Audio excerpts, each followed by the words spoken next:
కేవలం కేసీఆర్ గారు ఆ రోజు ప్రభుత్వంలో ఉన్నప్పుడు ఒక మంచి ఆలోచన చేసిండ్రు. ఒకసారి ఈ ఆలోచన కూడా ఎక్కడికి వెళ్ళి వచ్చిందో కూడా మీకు చెప్పాలి.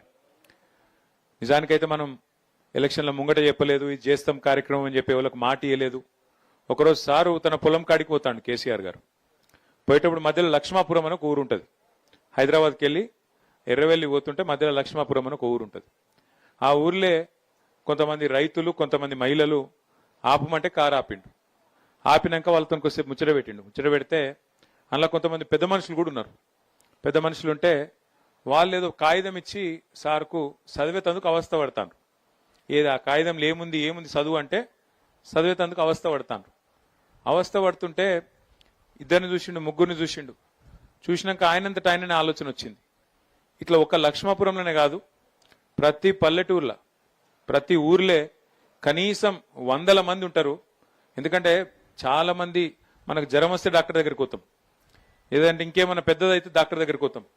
కానీ కళ్ళు కనబడకపోతే దూరం పెట్టుకొని చదువుతాం, ఇట్లా చదువుతాం కానీ అంత వెంటనే డాక్టర్ దగ్గరికి పోయే అలవాటు లేదు మనకు. అందుకే సార్ ఏం ఆలోచన చేసిండంటే ఇట్లా కాదు, మనమే రాష్ట్ర ప్రభుత్వం నుంచే ప్రతి గ్రామంలో, ప్రతి పల్లెల, ప్రతి తాండాల, ప్రతి గూడెంలా ప్రభుత్వమే అన్ని కంటి పరీక్షలు చేయించాలి. అందరికీ అవసరమైతే ఆ చూపు విషయంలో సమస్య ఏదైతే ఉంటుందో వాళ్ళు ఇంకొకడికి ఓడు కాదు, ప్రభుత్వమే వాళ్ళ గడప గడపకు పోవాలి, ఊరికి పోవాలని చెప్పి ఒక మంచి కార్యక్రమం కంటి వెలుగు అనే కార్యక్రమాన్ని ఆ రోజు కేసీఆర్ గారు ప్రభుత్వంలో ఉన్నప్పుడు గ్రామాన చేసిండు. అప్పుడు మన వీర్నపల్లిలో కూడా చేసే ఉంటారు. చేసినాక అందరికీ అద్దాలు ఇవ్వడం, అందరికి కావాల్సిన మరి వైద్య పరీక్షలు చేయడం, ఇవన్నీ కూడా మొత్తం రాష్ట్ర వ్యాప్తంగా కోట్లాది మంది ప్రజలకు మంచి బ్రహ్మాండమైన స్క్రీనింగ్ క్యాంపులు పెట్టి చేయడం జరిగింది. సరే, ప్రభుత్వాలు మారుతాయి, ఎందుకంటే ఎవరికి అధికారం శాశ్వతం కాదు, ఎవరు పర్మనెంట్ కాదు. ఆ సీట్ల మారింది. సరే, కారణం ఏమైపోయినట్టుకి మారింది. మారినాక నిజానికి ప్రభుత్వాలకు ఉండాల్సిన లక్షణం ఏంటంటే గత ప్రభుత్వం ఏదన్నా మంచి పని చేస్తే దాన్ని కొనసాగించాలి. మనం ఏం చేసినాం, గతంలో డాక్టర్ వైఎస్ రాజశేఖర రెడ్డి సాబ్ ఉన్నప్పుడు ఆరోగ్యశ్రీ అని ఒక పథకం పెట్టిండు. మన ప్రభుత్వం వచ్చింది కానీ ఆరోగ్యశ్రీ పథకాన్ని మనం ముట్టలేదు, దాన్ని కొనసాగించినాం. మంచి పథకం, ఇంకా మంచిగా చేయాలి, 5 లక్షల మందం కాదు, అవసరమైతే 10 లక్షల మందం ఆరోగ్యశ్రీ పెంచాలని చెప్పి ఆలోచన చేసినాం. ఆ పథకాన్ని కొనసాగించడం తప్ప తీసేయలే. అట్లాగే ఫీజు రీయింబర్స్మెంట్ అనే పథకం పెట్టిండు రాజశేఖర రెడ్డి గారు, అది కూడా మనం కొనసాగించినాం. గతంలో ఎవరన్నా మంచి పని చేస్తే దాన్ని కొనసాగించాలి తప్ప తీసేయద్దు. మరి కేసీఆర్ ప్రభుత్వంలో కేసీఆర్ గారు ఆ రోజు కంటి వెలుగు అనే ప్రోగ్రాం పెట్టిండ్రు. ఈ ప్రభుత్వం కూడా కొనసాగించింటే మంచిగుండే, బాగుంటుండే.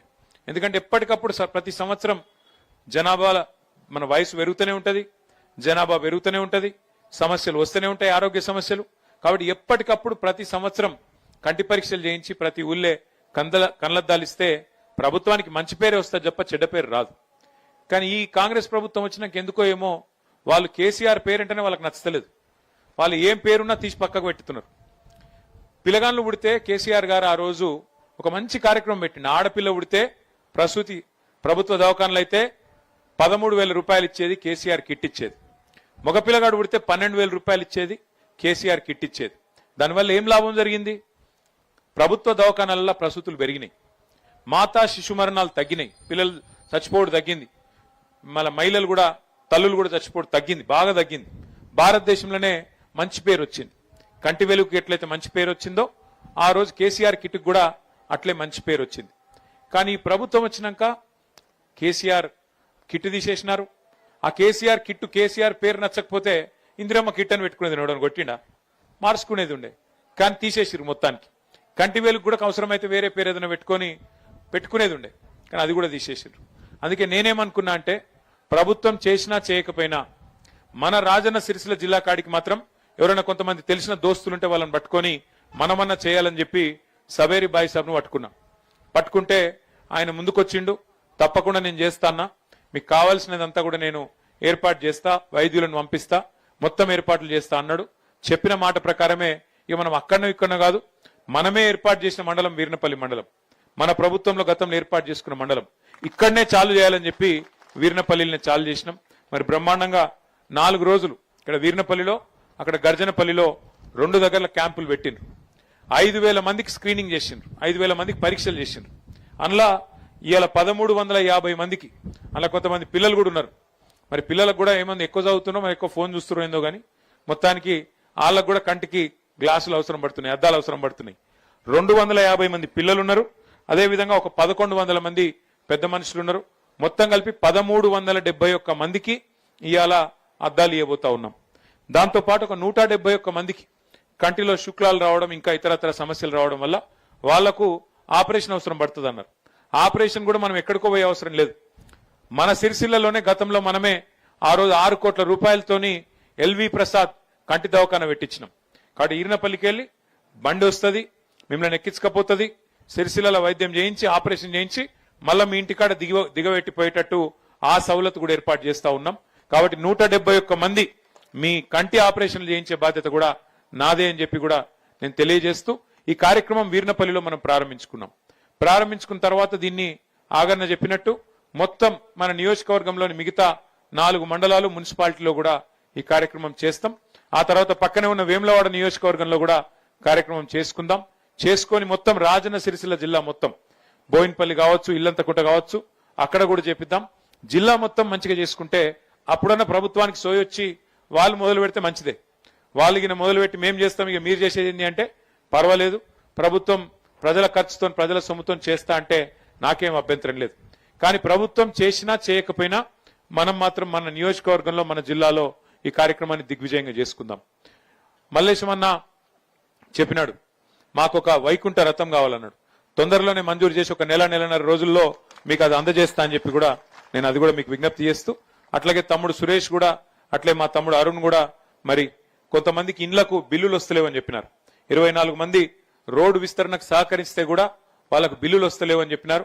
నేను వెంటనే కలెక్టర్ గారితోనే అవసరమైతే మంత్రి గారితో కూడా మాట్లాడి వాళ్ళకు కూడా వెంటనే మరి డబ్బులు వచ్చేటట్టు చూసుకుందాం.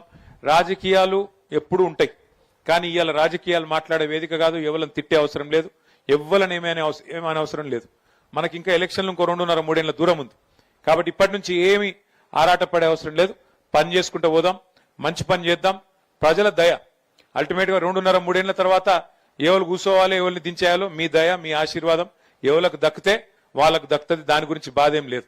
చాలా మంచి పనులు చేసే ప్రయత్నమే చేసినాం ప్రభుత్వంలో ఉన్నప్పుడు. వీర్నపల్లి మండలం చేసుకున్నాం, అట్లాగే తాండాలు గ్రామ పంచాయతీలు చేసుకున్నాం. ప్రజా పాలన అంటే ప్రజల దగ్గరికి అధికారులు రావాలి.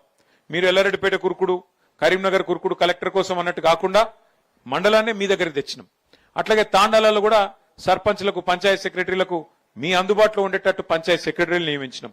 అట్లాగే వ్యవసాయం చేసుకునే రైతుల కోసం బ్రహ్మాండంగా అగ్రికల్చర్ ఎక్స్టెన్షన్ ఆఫీసర్లను మరి 5,000 ఎకరాలకు ఒక్కరు చొప్పున రైతు వేదిక కట్టి వాళ్ళకు కూడా ఇక్కడనే మనం మీ దగ్గరనే కూర్చోబెట్టినాం. అట్లా దాంతో పాటు మనకు ఎల్లారెడ్డిపేట పోయే అవసరం లేకుండా వీర్నపల్లిలో మండల ఆఫీసర్లను కూర్చోబెట్టుకున్నాం.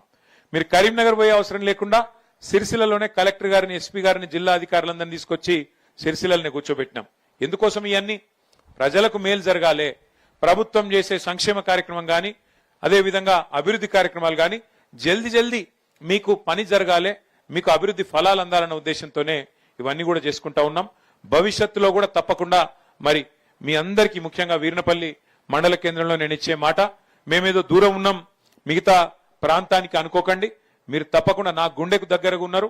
ముమ్మాటికి మీ వీర్నపల్లి మండలాన్ని ఒక ఆదర్శ మండలంగా రాష్ట్రంలో నిలిపే బాధ్యత నాది.